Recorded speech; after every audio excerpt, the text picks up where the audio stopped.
مغرب کے بعد آپ نے سنا تھا دل کی صفائی اور دل کا بگاڑ، یہ بات سنی تھی آپ نے۔ اسی سے متعلق میں کچھ بات اور عرض کرتا ہوں۔ رسول اکرم صلی اللہ علیہ وسلم نے ارشاد فرمایا، انسان کے جسم میں گوشت کا ایک ٹکڑا ہے، جب وہ بگڑ جاتا ہے تو پورا جسم بگڑ جاتا ہے، اور جب وہ سنور جاتا ہے تو پورا جسم سنور جاتا ہے۔ اور ارشاد فرمایا، یاد رکھو وہ دل ہے، وہ دل ہے۔ جب انسان کا دل صاف ہو جاتا ہے گندگیوں سے، برائیوں سے، تو انسان کے اعضاء سے، ہاتھ پاؤں سے بھی کام اچھے اور صحیح ہونے لگتے ہیں۔ اور جب آدمی کا دل بگڑ جاتا ہے، گندا ہو جاتا ہے، میلا ہو جاتا ہے، سخت ہو جاتا ہے، تو پھر آدمی کے اعضاء سے، ہاتھ پاؤں سے بھی غلط کام ہی ہونے لگتے ہیں۔ یہ سمجھو، اور یہ بات جانی پہچانی ہے کہ اللہ کے نزدیک انسان کے اعمال کی قدر ہے، اور اعمال کے مطابق ہی فیصلہ ہوگا۔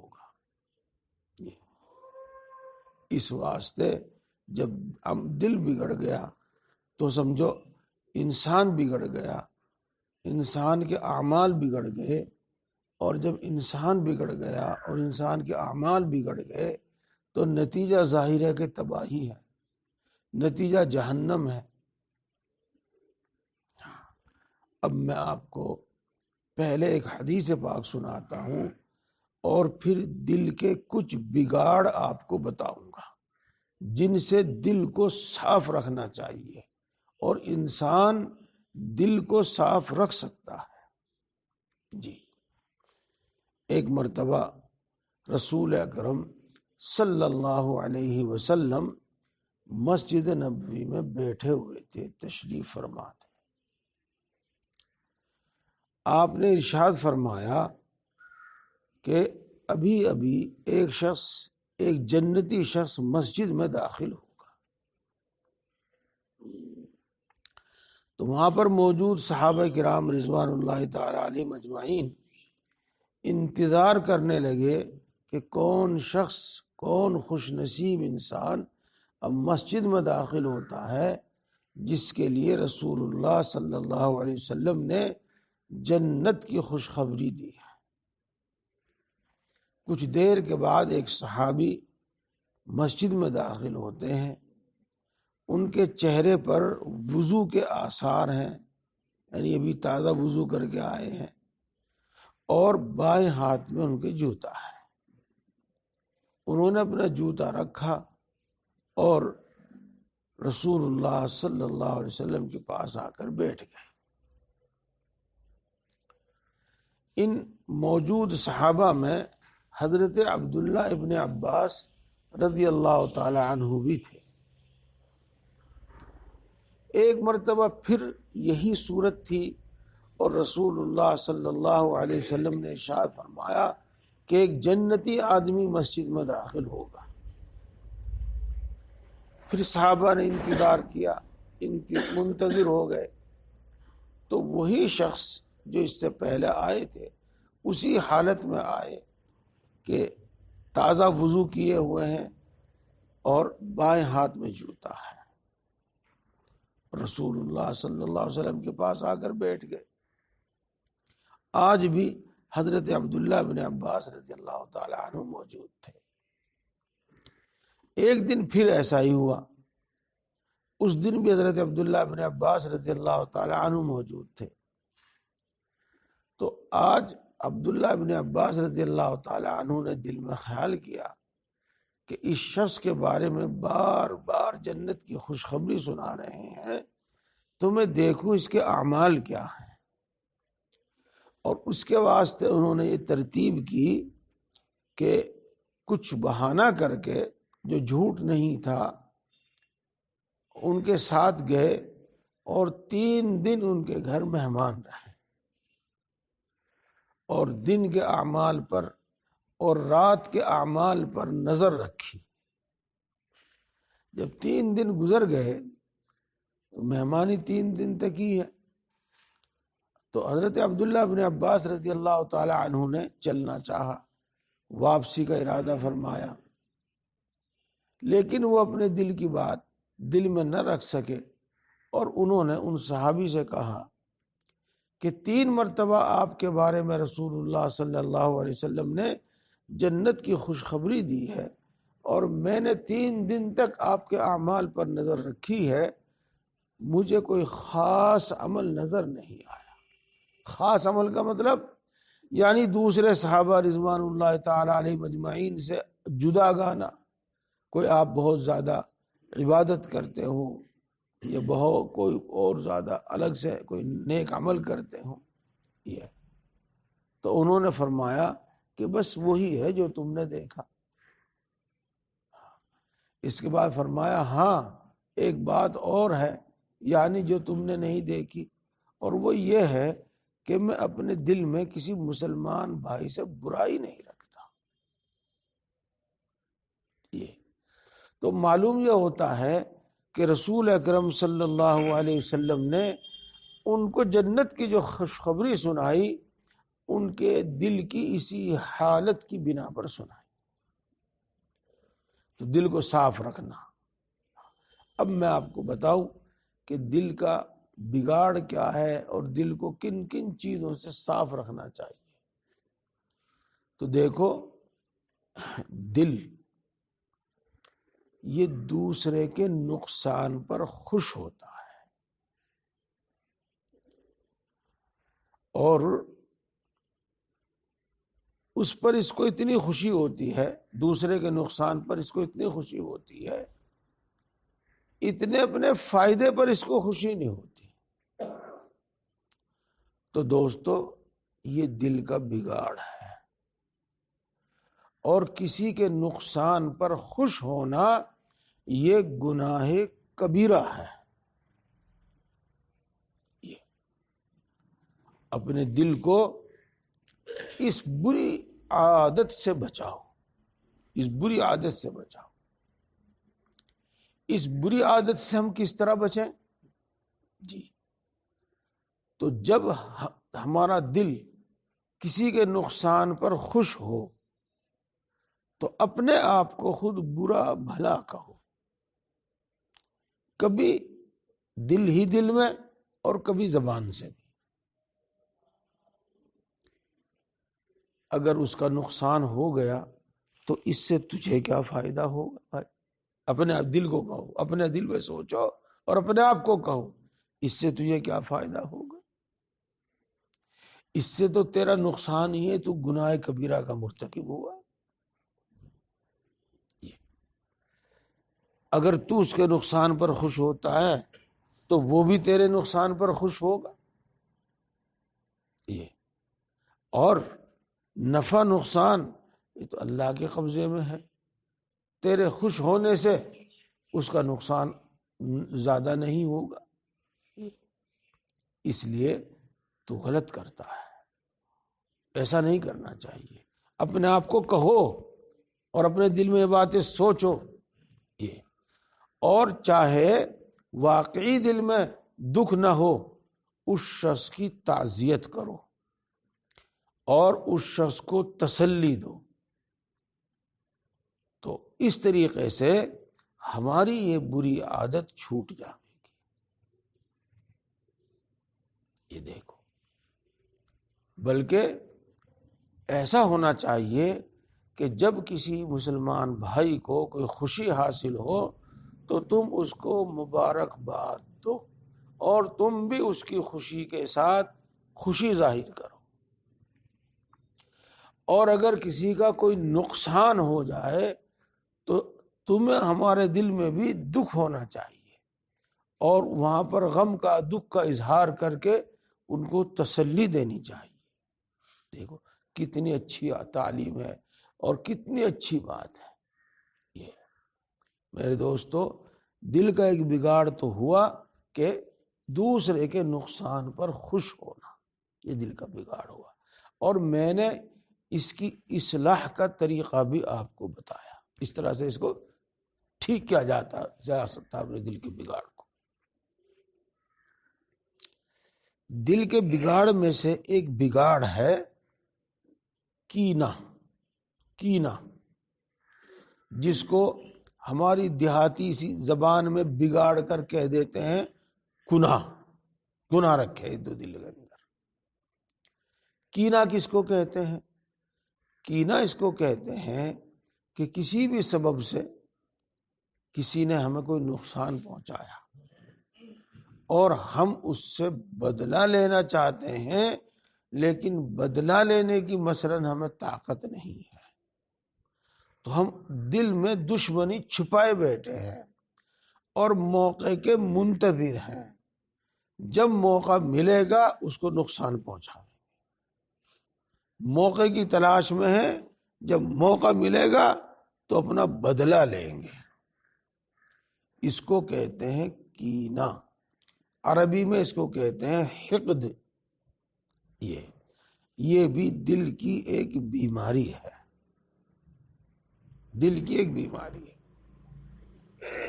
پہلے تو آپ یہ سمجھو انسانوں ہی کے اندر اپنے درمیان ہی میں اس فکر میں رہوں کہ آپ کو نقصان پہنچاؤں اور موقع کا منتظر رہوں، آپ اس فکر میں رہیں کہ مجھے نقصان پہنچاویں اور موقع کے منتظر رہیں، تو یہ ہمارا معاشرہ اور ہمارا گھرانہ کیا رہنے کے قابل رہ جائے گا؟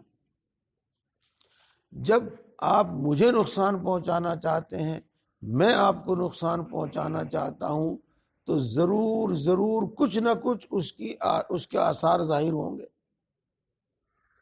اور میں آپ سے ڈرا ڈرا رہوں گا، آپ مجھ سے ڈرے ڈرے رہیں گے۔ تو یہ بری عادت ہے اور دل کا بگاڑ ہے، دل کا بگاڑ ہے۔ اور اس کے ساتھ ساتھ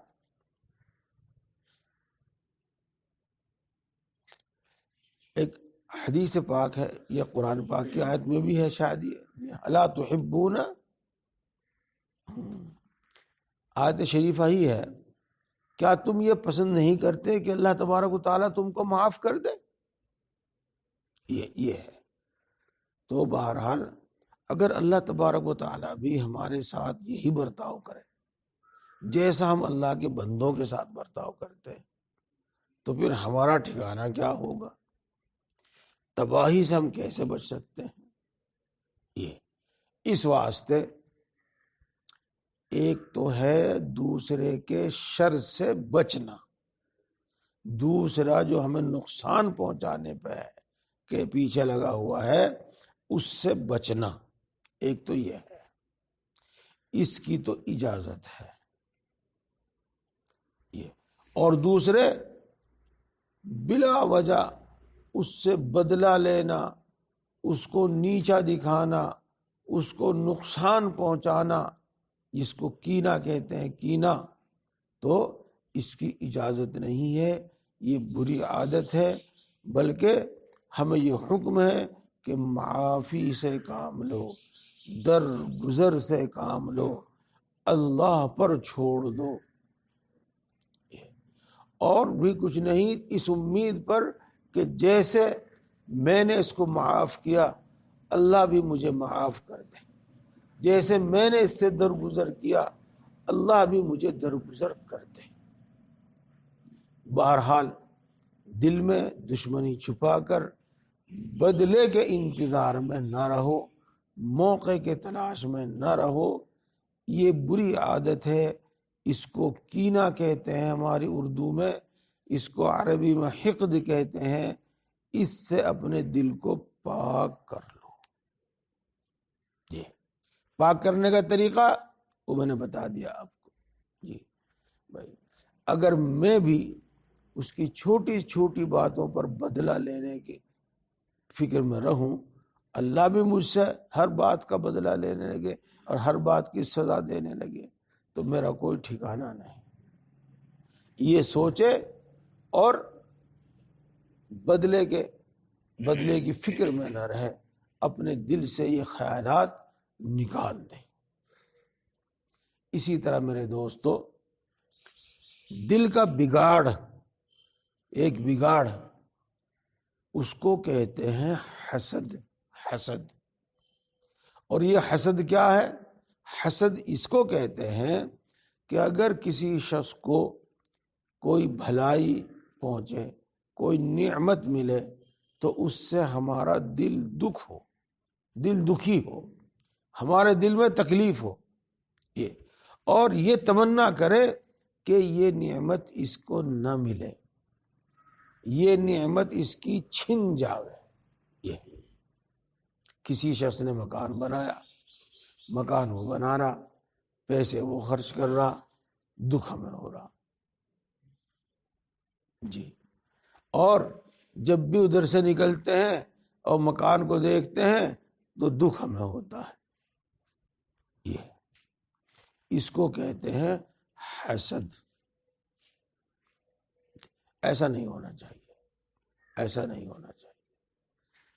یہ اگرچہ دیکھنے میں ایک معمولی سی بات دکھائی دیتی ہے، ورنہ حقیقت میں ایک بہت بڑا جرم ہے یہ، اور وہ یہ ہے کہ وہ اللہ تبارک و تعالیٰ کی تقسیم پر اعتراض کرتا ہے، جس کا مطلب یہ ہوا کہ اے اللہ تو نے اس کو اتنا کیوں دے دیا، اے اللہ اس کو تو اتنا دینا نہیں چاہیے تھا، اس کو تو یہ ملنا نہیں چاہیے تھا۔ یہ اس کو کہتے ہیں حسد، اور یہ بری عادت ہے جی ہاں۔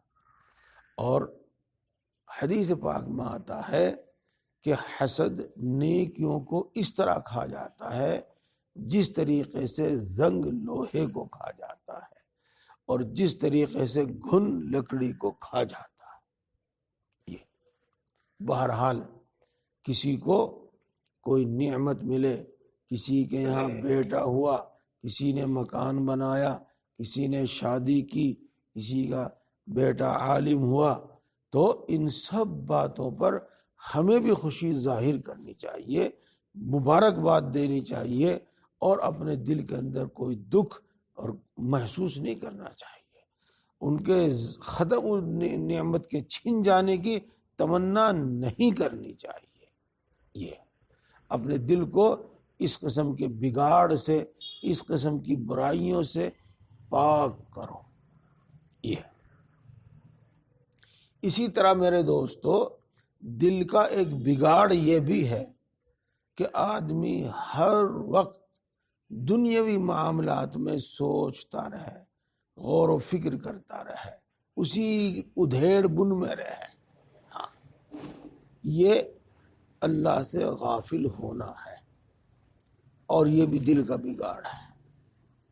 بلکہ جب تک اپنے کام میں مشغول ہے اس میں مشغول رہے، اور جب اپنے کام سے فراغت ہو تو اللہ کی یاد میں لگ جائے، اللہ کا ذکر کرنے لگے، زبان سے ذکر کرنے لگے، یا دل ہی دل میں اللہ کو یاد کرنے لگے۔ یہ جب آدمی اللہ کو یاد کرتا ہے تو اللہ بھی اس کو یاد کرتا ہے، اور جب گویا کہ بندہ اللہ کو بھلا دیتا ہے تو اللہ بھی بندے کو بھلا دیتا ہے۔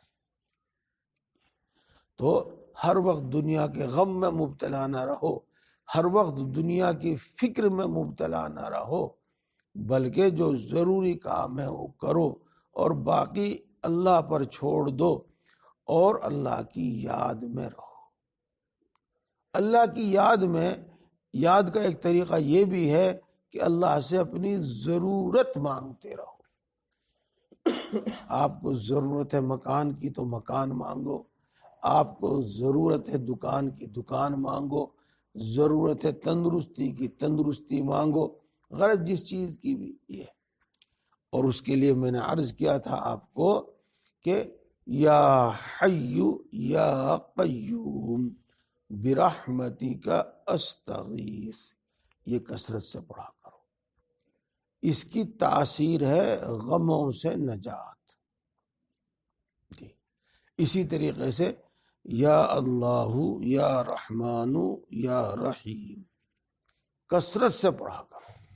یہ اللہ کے 3 نام ہیں، بڑے پیارے نام ہیں۔ بسم اللہ الرحمن الرحیم میں تینوں جمع ہیں۔ اس طریقے سے اللہ کو بھلا کر نہیں بلکہ اللہ کو یاد کر کے رہے، یاد کرتے رہے، اور دل سے ہر وقت دوسری چیزوں میں مشغول نہ رکھے بلکہ دل کو اللہ کی یاد میں مشغول رکھے۔ زبان سے ذکر یا دھیان سے ذکر، یہ کئی باتیں میں نے آپ کو بتا دی، 4 باتیں غالباً ہو گئی۔ نہ کسی سے برائی رکھو دل میں، نہ حسد رکھو، نہ کسی کے نقصان پر خوش ہو، نہ ہر وقت دنیا کی ادھیڑ بن میں لگے رہو کہ اللہ سے غافل رہو، ایسا نہیں، اللہ کو یاد کرتے رہو۔ اللہ تبارک و تعالی ہم سب کو سمجھ اور عمل کی توفیق عطا فرمائے۔